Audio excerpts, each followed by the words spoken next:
पिछले बार जब चंद्रयान 2 था तब लगा देनी चाहिए थी। तब क्या हनुमान जी नहीं थे? तब हनुमान जी उसको लेके नहीं जा रहे थे? फिर मंगल पे पहुँचा देता, वहाँ पे इतनी जो वैज्ञानिक हमारे इतने मेहनत कर रहे हैं, भैया ये हनुमान जी को बुला देता और बुला के सीधे जो है सारी चीज़ें पहुँचवा देता। इसकी क्या ज़रूरत है कि नीचे वो गैस चेंबर लग रहा है, ये लग रहा है, वो लग रहा है। तो यहाँ से ये पता चलता है कि ये जो व्यक्ति लोग हैं, ये जो धूर्त व्यक्ति हैं, ये लोग साइंस का भी मज़ाक उड़ा दिए हैं और धर्म को ज़बरदस्ती हर चीज़ में घुसेड़ने के लिए। देखिए जनेऊ भी पहना दिया है, हाथ में तिरंगा झंडा भी पकड़ा दिया है। लेकिन जितने भी आप पुराने इनके स्क्रिप्चर देखेंगे, जितने भी देखेंगे तो हनुमान के हाथ में ये झंडा नहीं था। जब देश आज़ाद हुआ है तब से ये हमारा झंडा बना है, उस पर भी इन लोगों का विरोध था। ये क्या मज़ाक है कि किसी देवी-देवता को तुम रॉकेट है ऐसे दिखा रहे हो? क्या देवी-देवता का नहीं मज़ाक उड़ रहा है क्या यहाँ पे? किसी की भावना यहाँ पे नहीं आहत हो रही है क्या? राम जो हैं उनके 5 बाप थे, ऐसा भी तो इसने कहा था, स्टेटमेंट आया जी। था। राम जी के 5 बाप थे। कितने? राम जी के 5 पिताजी हैं।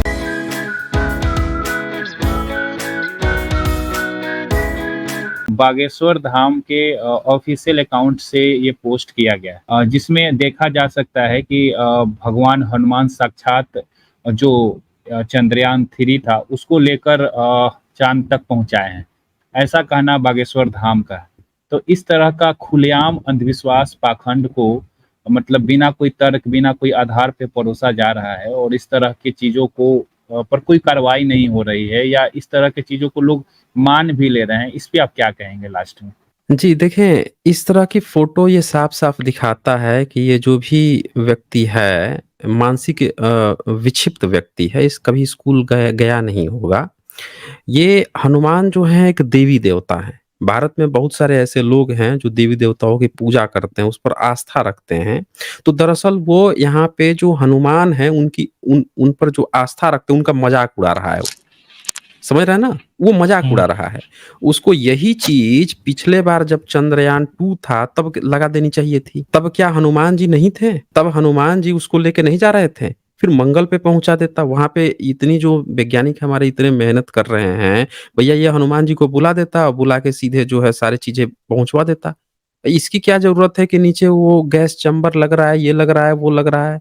तो यहाँ से ये पता चलता है कि ये जो व्यक्ति लोग हैं, ये जो धूर्त व्यक्ति हैं, ये लोग साइंस का भी मज़ाक उड़ा दिए हैं और धर्म को ज़बरदस्ती हर चीज़ में घुसेड़ने के लिए। अरे हम बोल रहे हैं कि जब हनुमान जी रॉकेट लेके ऊपर जा रहे हैं, जब ये चीज़ ये दिखा रहा है, देखिए जनेऊ भी पहना दिया है, हाथ में तिरंगा झंडा भी पकड़ा दिया है। लेकिन जितने भी आप पुराने इनके स्क्रिप्चर देखेंगे, जितने भी देखेंगे तो हनुमान के हाथ में ये झंडा नहीं था। जब देश आज़ाद हुआ है तब से ये हमारा झंडा बना है, उस पर भी इन लोगों का विरोध था। उस पर भी भयंकर विरोध था, गोलवलकर था उसने तो कह दिया था कि अगले 10 साल में हिंदू जो हैं इस झंडे को बायकॉट कर देंगे और हमारा जो झंडा है कौन-सा रंगिया उसको अपना लेंगे। तो ये एक तरह से पूरी तरह से मज़ाक उड़ाना है और मैं कहता हूँ कि ऐसे व्यक्ति जो हैं, पता नहीं लोग क्यों जा रहे हैं, इन लोगों को समझ में नहीं आ रहा है ऐसे लोगों के पास। मतलब ये क्या मज़ाक है कि किसी देवी-देवता को तुम रॉकेट है ऐसे दिखा रहे हो? क्या देवी-देवता का नहीं मज़ाक उड़ रहा है क्या यहाँ पे? किसी की भावना यहाँ पे नहीं आहत हो रही है क्या? मैं कह रहा हूँ कि अभी अ, ये हनुमान जी हैं। और हनुमान जी जैसे हाथ में पकड़े हैं रॉकेट, वैसे रॉकेट जो है, ये हनुमान जी को पकड़ के अगर लेके जा रहा होता, तो ये इस पर भावना सबकी आहत हो जाती। जस्ट इसका उल्टा आप बना दीजिए। यहाँ पे हाँ, अगर कोई दूसरा व्यक्ति दिखा देता कि हनुमान जी तो नहीं उतनी ताकत है, बल्कि रॉकेट जो है, ये हनुमान जी को टाँग के ऊपर लेके जा रहा है, उड़ा रहा है, तो सबकी भावना यहाँ पे आहत हो जाती कि अरे! इन्होंने हमारे देवी-देवता का मज़ाक उड़ा दिया, ये कर दिया, वो कर दिया। पर ये जस्ट उल्टा बना के एक तरह से मज़ाक ही उड़ा रहा है, पर सबके मुँह सिले हुए हैं। क्योंकि लोगों को अपना मज़ाक तो मज़ाक लगता है, समझ रहे हैं ना? अपना मज़ाक लेकिन दूसरे का मज़ाक आस्था का आहत लग जाता है।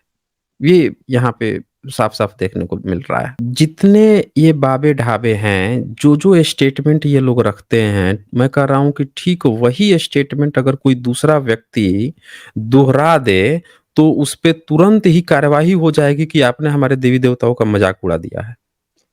लेकिन अगर ये कथावाचक जो हैं, ये लोग वही बात कहते हैं, इन पे कोई चीज़ नहीं होगी। जैसे उसने एक बार कही थी कि राम जो हैं, उनके 5 बाप थे। ऐसा भी तो इसने कहा था, स्टेटमेंट आया जी। था। राम जी के 5 बाप थे। कितने? राम जी के 5 पिताजी हैं। इसकी जी, जी, क्लिप भी बिल्कुल। वायरल हुई थी। मैं कह रहा हूँ भारत का कोई दूसरा व्यक्ति अगर ये स्टेटमेंट कहता और वो गैर ब्राह्मण होता तो उसको ये लोग लाद देते फिर। समझ रहे ना? हुँ, उसको फिर ये लादने का प्रयास करते। तो ये आप यहाँ देख सकते हैं कि ये कथावाचक जो हैं, खुद से ही जो लोग कहते हैं ना कि हमारे किताबों में किसने मिलावट कर दिया, किसी ने मिलावट नहीं किया है। ये सारे ब्राह्मण यही इसी तरह की बातें करते आते थे, इसी को कंपाइल करके किताब बनी है। अरे ऐसी ही बातें करते आए हैं ये हमेशा हर सदी में। कोई मिलावट नहीं हुई है। सारे के सारे ब्राह्मण जो हैं इसी तरह की चीज़ें जो है समय-समय पर कहते रहे, अंग्रेज़ों के समय में बैठ के किसी ने लिख दिया, उसी को कंपाइल कर दिया। तब जाके ये धार्मिक किताबें अब लोग बेचैन हैं कि कहाँ से आई, कहाँ से आई है। तो बहुजन समाज से मेरी ये गुज़ारिश है कि हमें इन लोगों के चक्कर में ना फँसना है, ना इनकी इस तरह की जो गप्पेबाज़ी है परोस के अनसाइंटिफिक जो चीज़ें परोसने के प्रयास करते हैं उसमें नहीं फँसना है। पढ़िए, पढ़ लिख कर कुछ बनिए। ये भारत देश जो है हम लोगों का, इस देश में सहयोग करें, इस देश को आगे बढ़ाना है।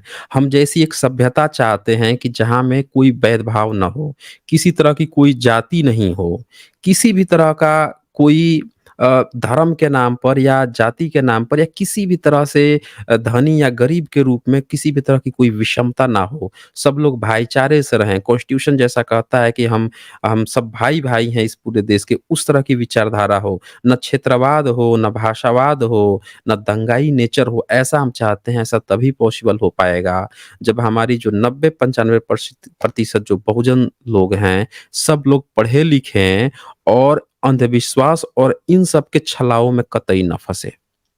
इन लोगों के छलावे में मत फँसिए। ये आपको इस तरह-तरह की चाशनी में लपेटते रहेगा। आप इस तरह के फ़ोटो शेयर करते रहेंगे कि देखो हनुमान जी ये पहुँचा दिए, ये भगवान जी ये पहुँचा दिए। पर ज़रा सोचिए, इनके घरों में वो तो कथावाच करके अपना चला रहा है, पैसे कमा रहा है। इनके बच्चे जो हैं आईएएस, पीसीएस हर जगह बैठे हुए हैं, वो अपना सब चीज़ सँभाल रहे हैं। पर बहुजनों के बच्चे कहाँ हैं? बहुजनों के बच्चों में इतनी गरीबी क्यों है? बहुजन जो हैं इतने किसी भी हायर पोस्ट पर क्यों नहीं पहुँच पाते हैं? तो हमें उसके लिए रास्ता निकालना है कि हम कैसे सिस्टम के भीतर घुसें, भीतर घुसकर हम कैसे हाई-हाई पोस्ट तक पहुँचे और कैसे जो रेशनल है, जो हमारा कॉन्स्टिट्यूशन कहता है कि साइंटिफिक टेम्परामेंट होनी चाहिए, उन चीज़ों का विकास करें, उन चीज़ों को आगे बढ़ाएँ। ये हम लोगों की भावना होनी चाहिए। जैसे अभी हुँ, हुँ। हमने जो तस्वीर साझा की थी जिसमें हनुमान जी साक्षात रॉकेट यानी ये जो चंद्रयान 3 था उसको लेकर उड़ रहे हैं और उड़कर चाँद तक पहुँचा रहे हैं। तो जिस तरीके से ये कल्पना करके फ़ोटो बनाई गई है जिसमें अभी उनके हाथ में पहले गदा होता था, अभी तिरंगा दिख रहा है, एक हाथ में रॉकेट दिख रहा है। तो क्या इसके पीछे जो तमाम देवी-देवताओं के हाथ में जो अस्त्र-शस्त्र होते हैं, जो सारी चीज़ होती हैं, क्या वो समय-समय पे इसी तरीके से कल्पना कर के हमारे समाज के लोगों के बीच परोसा गया है? क्योंकि ये जो फ़ोटो अभी हमने देखा, आने वाली 10 साल, 20 साल जब हमारे बच्चे होंगे, जब हमारे जो वही बच्चे होंगे वो बड़े होंगे, तो इस चीज़ को देखकर वो भी ये अनुभव करेंगे कि शायद हनुमान जी इसी तरीके से ये तमाम रॉकेटों को सफल बनाए होंगे, चाँद तक भेजे होंगे सर। इस पे संक्षेप में कुछ अपनी बात रखते हुए सर एंड करना चाहेंगे। जी, जी, ज़रूर, बिल्कुल आपने सही कहा है, बिल्कुल सही कहा है। देखें, जब आप रामायण पढ़ते हैं, जब महाभारत पढ़ते हैं, तो उसमें आप पाएँगे कि रामायण महाभारत में जो तीर चलाई जाती थी, किसी दूसरे को मारने के लिए, तो उसका जो मेटल होना चाहिए, आगे की जो नोक होनी चाहिए, वो नुकीली होनी चाहिए। और अगर आप पत्थर अगर वो रहेगा, तो पत्थर नुकीला तो रहेगा, नुकसान तो पहुँचाएगा, मार नहीं सकता है। आप अगर कोई दूसरा मेटल इस्तेमाल कर दीजिए, वहाँ पे सोना इस्तेमाल करेंगे, चाँदी इस्तेमाल करेंगे, तो वो उतना नुकीला नहीं होगा, मुलायम हो जाएगा। तांबा भी मुलायम हो जाएगा, बहुत ज़्यादा उतना नुकीला नहीं हो पाएगा।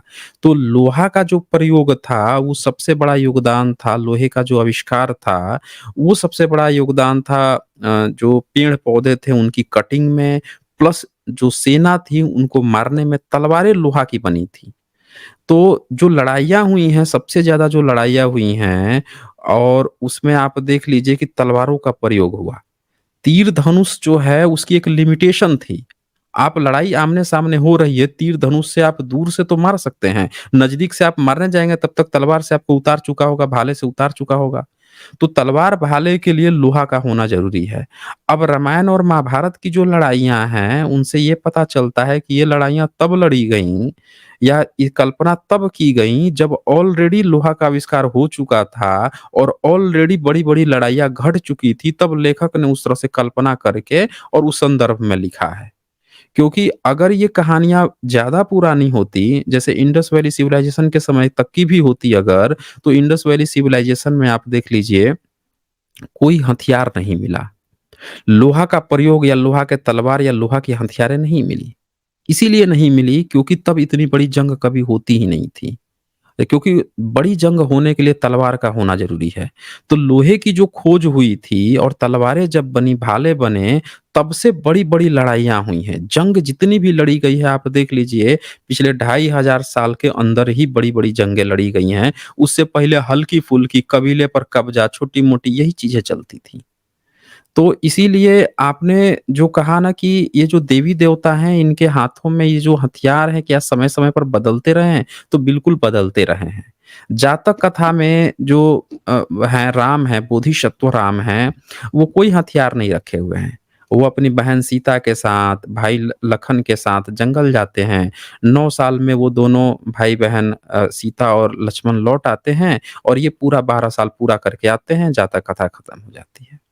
फिर वो कहानी का एक्सटेंड होता है। ईसा की तीसरी चौथी सदी से अब उसमें रावण जो एक दूसरा बुद्धिस्ट राजा है, उसको शामिल किया जाता है उसमें, इंट्रोड्यूस कराया जाता है।